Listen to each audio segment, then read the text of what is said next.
Kolkata case ने पकड़वाया बड़ा रैकेट, सामने आए ऐसे नाम के हिल गई सीबीआई। उन्होंने डॉक्टर बेटी के साथ जो किया सुनकर आपका भी खून सूख जाएगा।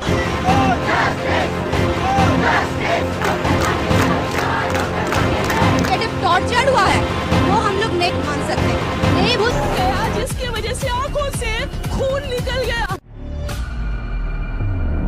अदालत में दरिंदे संजय रॉय के बयान से साफ हो गया है कि कोलकाता अस्पताल कांड में एक से ज्यादा लोग शामिल थे। दरिंदे संजय ने गलती से एक ऐसा बयान दे दिया है जिससे साफ हो गया है कि डॉक्टर बेटी के साथ हुए कांड में वो अकेला नहीं था। अब सीबीआई का शक हकीकत में बदलने लगा है। ऐसे ऐसे नाम सामने आ रहे हैं, इतने बड़े बड़े लोग शामिल हैं इस केस में, जो इस केस को बंद कराने में अपना सारा पैसा, अपनी सारी पावर, अपनी सारी पूंजी लगा रहे हैं। गवाह खरीद लिए जा रहे हैं, सबूत मिटाए जा रहे हैं। जहां वारदात हुई थी वहां रिनोवेशन के नाम पर सारे के सारे सबूत खत्म कर दिए गए। फिर भी अब सीबीआई के हाथ एक बड़ा सबूत लग गया है। अब ये साफ होने लगा है कि डॉक्टर बेटी के साथ दरिंदगी में तकरीबन 7 लोग शामिल थे। एक भयंकर खुलासे में बताया गया कि करीब 7 लोगों ने शराब पी, फिर उन्होंने पीड़ित के हाथ कसकर पकड़े, उसे मारा पीटा और उसके साथ गलत काम किया। खुलासे में ये भी दावा किया गया कि 7 लोगों में से 2 ने महिला की टांग पकड़कर जरासंध की तरह अलग कर दी। फिर संजय को बुलाया गया, लेकिन ये तो कुछ भी नहीं है। आगे ऐसे ऐसे खुलासे हुए जिसके बाद ये साफ हो गया कि ये काम अकेले संजय का नहीं था, बल्कि इसमें कई लोग शामिल हैं। अब प्रिंसिपल समेत 7 लोगों का बचना नामुमकिन है। ये सब कुछ जानेंगे विस्तार से, लेकिन दोस्तों डॉक्टर बेटी के लिए, उस बेचारी बिटिया के लिए कमेंट बॉक्स में एक बार justice for Kolkata female doctor जरूर लिख दें। दोस्तों अदालत में दरिंदे संजय ने वो कबूल कर लिया है जिसके इंतजार में पूरा भारत मुंह लटकाए खड़ा था। पूरे भारत को ये पता था कि ये काम एक बंदे का नहीं है। ये संदेह अब हकीकत में बदलते हुए दिख रहा है।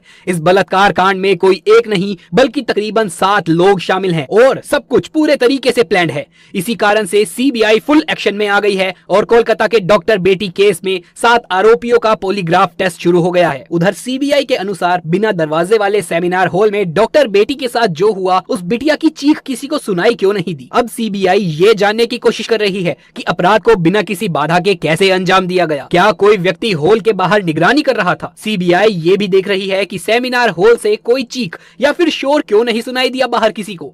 इन सभी तथ्यों से यही साफ होता है कि डॉक्टर बेटी के साथ दरिंदगी सेमिनार हॉल में नहीं बल्कि कहीं और की गई थी। उन्हें किसी और रूम में जमकर मारा पीटा गया और फिर जब उसकी सांसें चलनी बंद हो गई तो उन्हें सेमिनार हॉल में ला करके रख दिया गया, जिसके बाद उनके शरीर को दरिंदे संजय के हवाले कर दिया गया। लेकिन अब संजय ने जो बयान दिया है उससे साफ हो रहा है कि वो अकेला नहीं था, बल्कि इसमें कई लोग शामिल थे। अदालत में दिए गए संजय के बयान को तो जानेंगे ही, लेकिन उससे पहले सबसे भयंकर खुलासे को देखते हैं जिसमें 7 लोगों के शामिल होने का दावा किया जा रहा है। दरअसल सोशल मीडिया पर एक पोस्ट में दावा किया गया है कि कोलकाता के आरजीकल मेडिकल कॉलेज और अस्पताल में हुए डॉक्टर बेटी की हत्या संजय रॉय ने नहीं बल्कि अस्पताल के 7 ट्रेनी डॉक्टर ने की थी। मेरी बात जरा ध्यान से सुनिए, फिर अंत में सब कुछ क्लियर कर दूंगा। इस पोस्ट में कहा गया है कि इन ट्रेनी डॉक्टरों ने पहले डॉक्टर बेटी के साथ दरिंदगी करी और फिर उसकी टांगों को बेरहमी से चीर दिया, जैसे महाभारत में जरासंध के साथ किया गया था। भीम ने इसी तरीके से जरासंध का वध किया था। एक्टिविस्ट मधु किश्वर ने सोशल मीडिया प्लेटफॉर्म एक्स पर इस बारे में एक पोस्ट किया जिसमें उन्होंने बताया कि अस्पताल में काम करने वाली एक महिला डॉक्टर और उसके दोस्त के बीच हुई फोन कॉल बातचीत से ये दावा किया गया है। उन्होंने इस बातचीत का ऑडियो भी शेयर किया है जो बंगाली में है। माना जा रहा है कि सीबीआई को इस ऑडियो कॉल से कई गंभीर सुराग मिल सकते हैं। मधु किश्वर के अनुसार इस बातचीत में कहा गया है कि डॉक्टर बेटी एक बहुत ही होशियार स्टूडेंट थी, लेकिन उसे अस्पताल और प्रिंसिपल के कुछ बेहद भयानक राज पता चल गए थे, जिसके कारण उसे धमकियां दी जा रही थी, उसे अपनी थीसिस पूरी नहीं करने दी जा रही थी। लेकिन इसके बावजूद भी डॉक्टर बेटी डरी नहीं, उसने इसका विरोध किया और कहा कि अगर उसे परेशान किया तो वो अस्पताल की काली करतूतों को उजागर कर देगी। जिसके बाद पिछले 6 महीने से उसे लगातार परेशान किया जा रहा था। उसे बिना रुके 26 घंटे की नाइट शिफ्ट पर रखा जा रहा था और उस पर भारी काम का प्रेशर डाला जा रहा था। सीनियर पीजीटी और अन्य लोग भी इस बात से वाकिफ थे कि प्रिंसिपल और उनके ग्रुप नेक्सस का इस स्टूडेंट पर कितना दबाव है। इस बात से साफ है कि प्रिंसिपल समेत पूरा अस्पताल उस महिला के खिलाफ खड़ा था, क्योंकि वो सच और न्याय के लिए झुकने को तैयार नहीं थी। इस सब के बावजूद वो लड़की अपने स्टैंड पर अड़िग रही। 9 अगस्त 2024 की रात इन सभी ने मिलकर उसके खिलाफ साजिश रची। पोस्ट में बताया गया कि डॉक्टर बेटी के साथ कांड करने से पहले पूरा प्लान बनाया गया। ये अब तक का सबसे खौफनाक खुलासा है और सीबीआई इसी के आधार पर जांच आगे बढ़ा रही है। बातचीत में ये भी बताया गया कि पहले कई पीजीटी और सीनियर डॉक्टर सेमिनार रूम में आराम करते थे, लेकिन उस रात पीड़िता को अकेले वहां सोने के लिए कहा गया। कुछ स्टूडेंट्स ने अफवाह फैला दी कि कमरा निर्माण अधीन है और वहां कोई ना जा सके, जिसके बाद में सेमिनार हॉल में कोई भी नहीं गया। फोन पर बात कर रही अस्पताल के डॉक्टर ने दावा किया कि घटना से पहले 4 साथी स्टूडेंट्स ने पीड़िता के साथ सेमिनार रूम में डिनर किया था, जिसमें एक लड़की भी शामिल थी। ये चारों सीबीआई के रेडार पर हैं और इनका पॉलीग्राफ टेस्ट भी किया जा रहा है। लेकिन इसके बाद पीड़िता को सेमिनार रूम में अकेले सोने के लिए कहा गया। बातचीत में ये भी बताया गया कि करीब 7 लोगों का एक ग्रुप नीचे गया और शराब पी। फिर उन्होंने पीड़िता के हाथ कसकर पकड़े, उसे मारा पीटा और उसके साथ दरिंदगी की। इस वारदात में एक महिला इंटर्न ने भी मदद की। खुलासे में ये भी दावा किया गया है कि उसमें से 2 ने पीड़िता के पैर पकड़कर जरासंध की तरह अलग कर दिए, जिससे उसकी पेल्विक की हड्डियां टूट गई। उन्होंने उसकी कॉलर बोन को भी तोड़ दिया और फिर उसे उल्टा लेटाकर उसके ऊपर जूतों से रौंदा। फिर उसके सिर को इतने बुरे तरीके से कुचला गया कि उसकी खोपड़ी फट गई। इस तरह से 9 अगस्त की देर रात कोलकाता के आर्जिकल मेडिकल कॉलेज में डॉक्टर बेटी के साथ दरिंदगी की गई। देखिए, अगर ये सभी बातें सच हैं तो फिर सीबीआई को इन 7 लोगों के खिलाफ सबूत जरूर मिलेंगे और संजय के साथ इन 7 को भी कड़ी से कड़ी सजा मिलेगी। इसके बाद जब ये सभी लोग वारदात को अंजाम देकर सीढ़ियों से नीचे उतर रहे थे